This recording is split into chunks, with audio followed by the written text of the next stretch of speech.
Sa isang liblib na barangay, may misteryosong kwento tungkol sa isang guro na tila may koneksyon sa mga demonyo.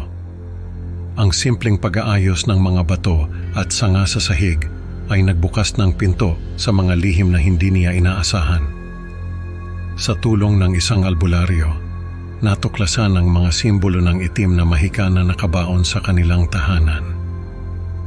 Sa kabila ng takot at mga bulong mula sa nakaraan, nagdesisyon si teacher na sunugin ang kanilang bahay para tuluyang maputol ang sumpa at makapagsimula ng bagong buhay. May alam akong kwentong katatakutan na nangyari sa isang kakilala ko. Teacher siya sa isang public school sa probinsya. Hindi ko na lang sasabihin kung saan dahil baka makilala siya. Sa isang liblib na barangay nakatira itong si teacher kasama ang asawa niya. Doon din siya nagtuturo kaya halos lahat ng residente ay kilala siya. Nagsimula raw ang lahat sa kakaibang ugali na napansin ng asawa ni teacher. Madalas daw niyang mahuli na may inaayos na mga bagay si teacher sa sahig na para bang may nagtutulak sa kanya na gawin ito. Minsan ay mga bato, minsan mga sanga ng kahoy, at minsan naman ay mga bote ng soft drinks. Kapag tinatanong daw ng asawa kung ano ang ginagawa niya, ay nagagalit pa raw si teacher.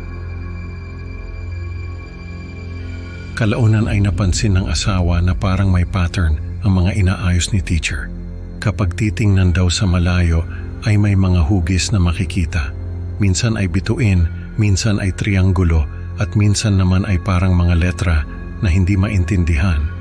Nung sabihin sa akin ito ni teacher ay naisip ko agad na baka may mental disorder siya, pero hindi doon natapos ang kwento. Nung malaman daw ng mga kapitbahay ang ginagawa ni teacher, ay may mga nagsabi na may karanasan din sila sa ganoong bagay. May mga nakikita raw sila na nag-aayos ng mga bato sa kalsada, pero hindi nila pinapansin dahil baka raw may ginagawa lang na laro ang mga ito. May mga nakapagsabi rin na may nakikita silang mga numero sa kalsada pero hindi nila maintindihan. May isang kapitbahay na nagkwento na may nakikita siyang mga bato na nakaayos sa hugis ng isang bituin. Pero pagdaraan daw niya uli ay wala na ang mga bato. May isa pang kapitbahay na nagsabi na may nakikita siyang mga numero sa kalsada pero hindi niya maintindihan dahil nakasulat ito sa mga simbolo na hindi niya alam. Doon na kinutuban ng asawa ni teacher na may hindi magandang nangyayari sa barangay nila. May nagsabi raw na baka may mangkukulam na nag-e-experiment ng itim na mahika sa kanila. Isang gabi, habang tahimik ang paligid at parang may kung anong bigat sa hangin, nagdala ng albularyo ang asawa ni teacher. Kilalang albularyo raw ito sa lugar nila at marami na ang napagaling sa mga karamdaman na dulot ng kulam.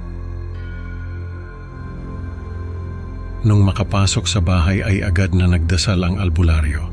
Sabi raw nito ay may nakikita siyang mga numero at simbolo na nakasulat sa sahig. Nagulat ang asawa ni teacher dahil wala naman siyang nakikita. Pero si teacher ay nakikita rin daw ang mga iyon.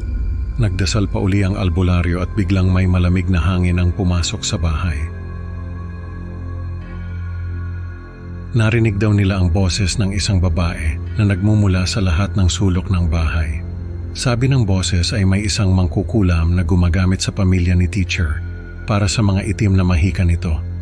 May mga demonyo raw na nakatali sa mga numero at simbolo na nakasulat sa sahig ng bahay. Kaya nakikita ito ni teacher ay dahil may koneksyon siya sa mga demonyo. Kailangan daw na sirain ang mga simbolo para maputol ang koneksyon ng mga demonyo kay teacher. Pero dahil sa bahay mismo ay nakasulat ang mga simbolo, ay kailangan din na sirain ang buong bahay. Nung matapos ang dasal ng albularyo, ay nawala rin ang malamig na hangin. Sabi raw ng albularyo ay ang guardian angel ni teacher ang kumausap sa kanila, nagbibigay ng lakas at gabay para makalaban sa mga demonyo. Nung gabing iyon ay hindi na nakatulog si teacher sa pag-iisip kung sino ang mangkukulam na gumagamit sa kanila. Naalala raw niya na may journal ang lolo niya na siyang nagpapatayo ng bahay nila na tila isang susi para maintindihan ang mga nangyayari at ang sumpang bumabalot sa kanila. Nakita niya sa journal na may mga detalye pala ang lolo niya na hindi niya alam. Ang bahay raw pala nila ay nakatayo sa lugar kung saan may nakabaon na mahalagang gamit ang isang kilalang mangkukulam. Ang lolo raw niya ay may alam din sa itim na mahika, kaya bago ipatayo ang bahay nila ay nagsulat ito ng mga numero at simbolo sa buong bahay para proteksyon sa mangkukulam. Pero dahil may koneksyon nga sa demonyo ang mga numero at simbolo na iyon, ay nagamit din ito ng mangkukulam. Hindi na nagdalawang isip si teacher na ipag-iba ang bahay nila, kesa naman daw na magamit sila ng mangkukulam. Ang ginawa niya ay siya mismo ang nagwasak ng bahay nila, kahit na bawat hampas ng martilyo ay parang may bumabalik na alaala at takot sa kanya. Isa-isang tinanggal ni teacher ang mga tabla ng bahay nila. Sa bawat tabla ay may nakasulat ngang mga simbolo na hindi maintindihan. Sa bawat pako na tinatanggal niya ay may naririnig siyang mga bulong. Sa bawat kahoy na binabaklas niya ay may nakikita siyang mga hugis na nakasulat sa mga iyon.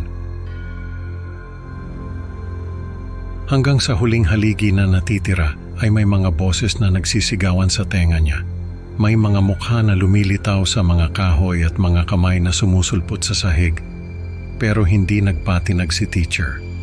Sinunog niya ang lahat ng bahagi ng bahay nila, kasama ang mga simbolo at mga multo na nakatali sa mga iyon. Nung matapos niyang sunugin ang bahay ay nagtayo sila ng asawa niya ng isang maliit na kubo. Nung magretiro siya sa pagtuturo, ay lumipat sila ng asawa niya sa bayan. Doon ay nagtayo sila ng isang maliit na bahay na may bakuran. Nagtanim si teacher ng mga halaman sa bakuran nila. Bawat isa'y parang pangako ng bagong simula na sa wakas ay wala nang anino ng nakaraan ang hahabol sa kanila. Sa tuwing naaalala raw niya ang nakaraan ay naaalala rin niya ang mga bulong at boses na narinig niya. Pero sa kabila ng lahat ay nagkaroon siya ng kapayapaan at tinanggap ang bagong buhay na meron siya. Sa kwentong ito natutunan natin na minsan ang pagputol sa nakaraan ay kailangan para makamit ang tunay na kapayapaan. Salamat sa pakikinig mga kaibigan. Huwag kalimutang mag-like at subscribe para sa mas marami pang nakakatakot na kwento. Excited na akong makita kayo sa susunod na upload. Hanggang sa muli, ingat sa mga lihim na nakabaon sa inyong paligid.